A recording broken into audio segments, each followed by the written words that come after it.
நான் ஊழியத்துக்கு வந்த போது ஒருத்தர் என்னை ஏற்றுக்கொள்ளல. 2 பேர் தான். ஒன்னு எங்க அம்மா, இன்னொன்னு என் ஃப்ரெண்டு. நோபடி.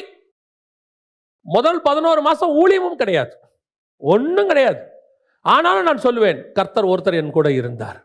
அழைத்தவர் உண்மை உள்ளவர், அவர் வாக்கு பண்ணினவர் மாறாதவராய் இருக்கிறார். சில நேரத்தில் பிளைண்ட் முடிவு எடுக்கத்தான் சொல்வார், ஆண்டவர் காட்ட மாட்டார். நீ போய் முடிச்சுனா 30வது வருஷம் நீ இப்படி இருப்ப, 50வது வருஷம் இப்படி இருப்ப, உனக்கு இது தருவேன், அதெல்லாம் சொல்ல மாட்டார். அவருக்கு சொல்ல வேண்டிய அவசியமும் இல்லை.